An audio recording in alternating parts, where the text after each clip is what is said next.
Find product links below and hundreds more videos on my channel. Hi everyone, welcome back to part 2 of my review of the Sony A7, where right now I'm comparing it to the 5D Mark III, and in the last video I ended up only talking about the annoyances about this camera. So in this video I'm going to compare the stills features, even though that was supposed to be in the last video. And so I'm going to go over every feature that I think is important, overall the main features, but obviously in the time that I have to shoot this video, I don't think I can go over everything. So, maybe I'll have a link to a spec sheet down below. So let's get started. First of all, the build of the body of these two is both very good, both very comfortable to hold, and I really like both. And the A7 is held more like this, with your hand sort of it sort of sits more flat with your finger pointing upwards. And then for comparison, the 5D is more like that, where your hand has more of a grip, with your hand pointing that way. Whereas again on the A7, something like this, and then the 5D is something like this. Both are fine and quite comfortable to hold, just different positions, and that may be an important thing for some people. Next up, the screen is very nice on both of these cameras. On the 5D, it's still the same resolution that we'd see in other DSLRs, but just a little larger, 3.2 inch, very nice screen. If I put these two right next to each other, you can see the size difference. It is noticeable and it is nice on the 5D, but no tilt screen, which for stills shooting isn't really a big issue. It just means that, for those occasional low or high shots, it's not that easy to see what you want to see. With regards to what you see on the screen, the Sony is much better in my opinion, but that is really down to preference. The Sony, both the Sony and the Canon have various modes that can show you various pieces of information on the screen. And so let me show you that. Here we use the display option. So we can have, not much on the screen. We can have histograms on both.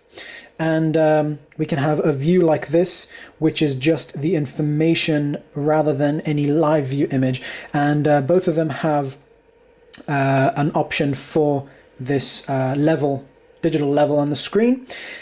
And to get that view on the 5D of only the information, then, without the live view, then you turn off live view and then go to that. And I find the Sony screen is a little more cluttered, but in a better way. So it's got lots more markings on the screen in the standard live view mode. So a lot of those I don't find are very useful to what you're doing right now, but it does have everything you need there, mostly. Whereas with the 5D, with the stock firmware, we have, in live view, we have mostly more clutter on the screen, which is mainly with regards to video shooting, that would apply more. But there's more clutter on the screen and it's really digging into the image. Whereas on here, it's all the way in the corners, which I think is much better. Of course, with Magic Lantern, we can get a much nicer view. So basically, we're getting a view that just has the info at the top and right at the bottom, and a very small histogram. Histogram is a tool for measuring your exposure, or sort of a display tool.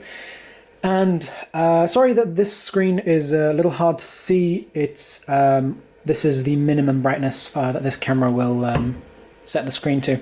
So okay, next up, the viewfinder. We have very nice viewfinders on both. For stills shooting specifically, this viewfinder, it's very nice, shows you lots of information, has lots of different display options, very similar to what I just showed you on the screen.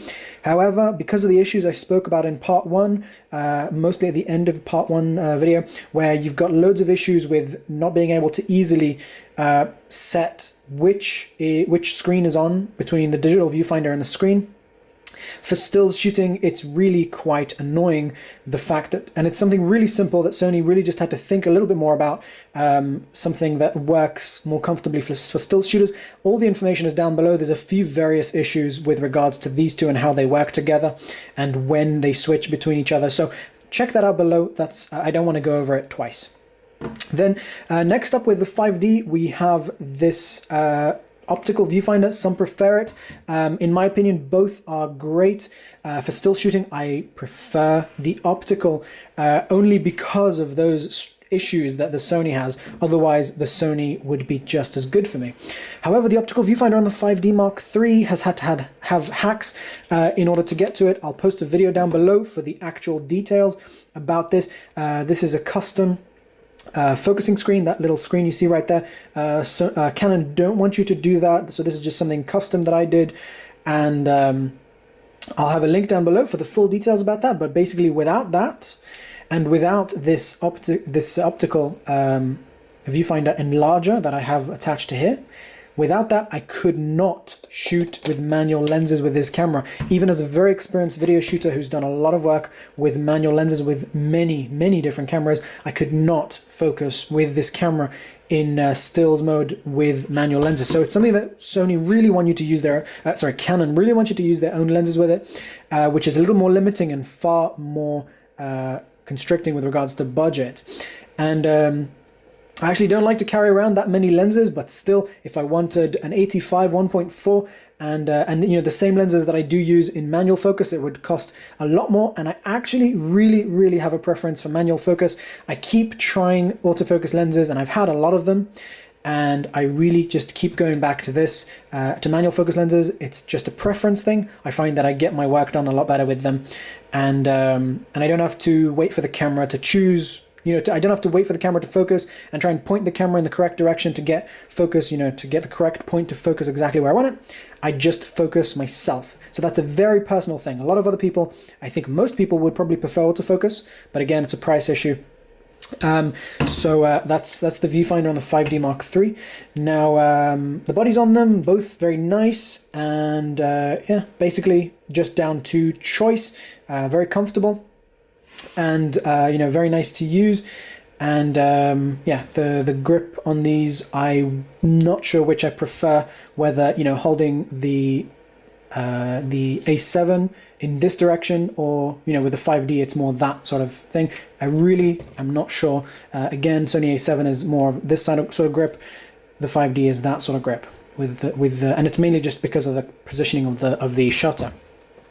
And actually, next up, we'll go to the shutter button. The shutter on the A7 is mushy and has no feedback at all.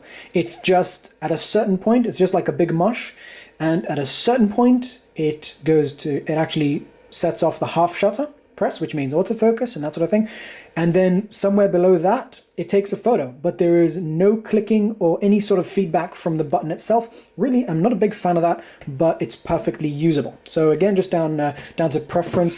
With the 5D Mark III, you know when you've reached the half press, because you sort of reach a little stop, and a little bit below that is the shutter. So even though it doesn't click, it still has some sort of stop that tells you very nicely, it tells you when you got to the half press and when you've reached the end of the shutter to actually take a picture.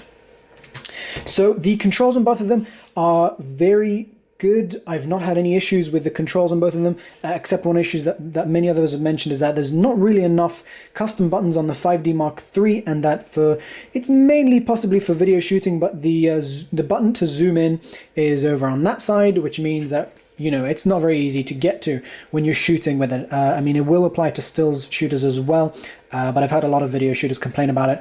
And luckily, we have the option to set the zoom to the set button, so it's just something, you know, and that's both the zoom for when you're in live view and the zoom when you're in playback mode.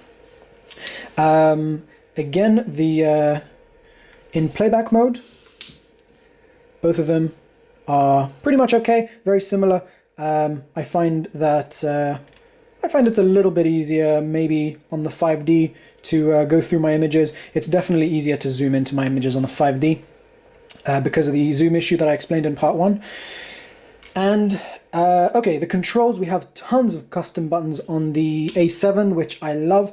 I think it's really fantastic. It does allow you a lot of configuration, but not enough in my opinion. I found that sometimes I would have wanted an extra feature to be able to go into one of these custom buttons, even a feature that is available within the menu, but it simply wasn't an option to choose within the menu that sets these custom buttons. So So, you know, it overall does a very good job. For example, I have set this button. I don't really need to go very much between manual focus, and autofocus when using my autofocus lens. So I've set this button over here to switch between giving me the options for peaking, as well as giving me the options for the zebras. Now the zebras is the mode that tells you when you are overexposed. So if I go into, let's say I bring up my ISO and close down my aperture. Okay, there we go. Sorry, open up my aperture. Okay, so those markings, hopefully you can see those on the screen. Okay, there we go. At this angle, you can see those. So those lines you can see on the screen right there, those are the zebras. Those are showing me where the image is overexposed, and you can set those to different values, and they work beautifully, and they look you know, very nice to look at. They're not too distracting compared to some other cameras that show you zebras, cameras and monitors that show you zebras in a way that's not that easy to look at, or they'll make a huge red marking over the entire thing or whatever. So this one I found nice to work with, and I love the fact that I can set it to a there we go, that's a little easier to see. So that's showing me my overexposed area. If you're working with white backgrounds and green screens and almost any sort of shoot where you want to really make sure that you're not overexposing, or that you are overexposing, for example, with a white background, I want to make sure that I am overexposing everything. So this feature is beautiful, and I love that I can set it to a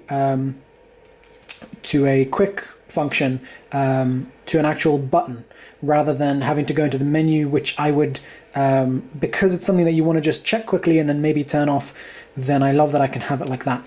And then I switch this button to up, and then it allows me to go into my peaking and change that, whether I want it to peak or not. And the peaking on this, I'm not fully sure whether I like it, but it does work. I've heard some people had issues with it. I'll have to maybe post a separate video about how the peaking on this camera works, but from what I've seen, it does work, and it does help. Then again, on the 5D Mark III, there is no peaking, and there is a zebra option, just not quite as nice as the Sony. But mainly, if you want those features to work better, you would want those in, you know, you would want to use Magic Lantern, which is a custom firmware. And one thing again, when you want to have a histogram on the screen, the one on the Sony A7 is less distracting. There it is, right there. It's in the corner, not distracting to your image. Whereas on the 5D, it's really, unless you use Magic Lantern, it's really in the middle of your image. The Sony A7 doesn't have the top screen, but I found that, and you know, it does have somewhat less buttons for controls, but because you have all these custom buttons, and because you have a button that you can set to a menu, so it's a function menu. Actually, I'm not sure if you can change another button to the menu, but the function button here gets you a function menu where you have sort of a mini menu that you set for yourself. Let me show you that there. Okay, so that brings up this little mini menu that allows you to, and you can choose everything that you want to go in these little boxes, and it may not give you every single option that this camera might do, but it's all the important stuff. So under here I can change my image quality, I can go into HDR mode, which I haven't actually tested on this camera yet, but that's you know, where it combines multiple images to get more dynamic range, you know, to see more highlights and shadows.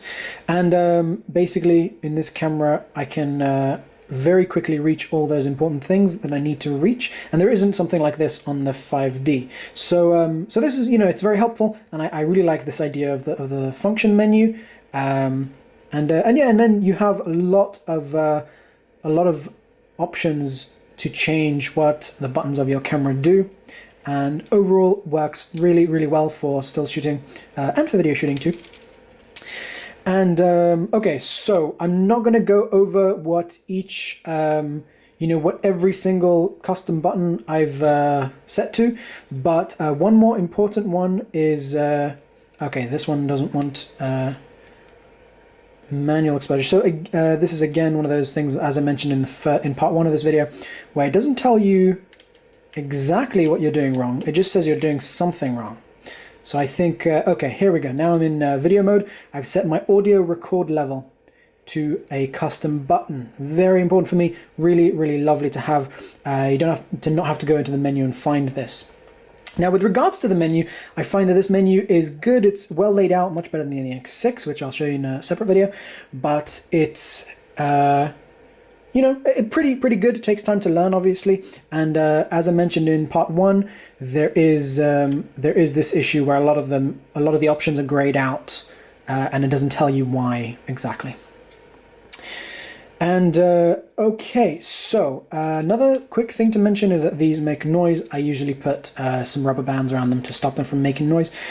The shooting with flashes with both of them, you know, they work. We've got standard hot shoes on both of them. However, this won't work with some flash triggers. I don't know which ones it will and which ones it won't. You'd have to Google that and find out if it does.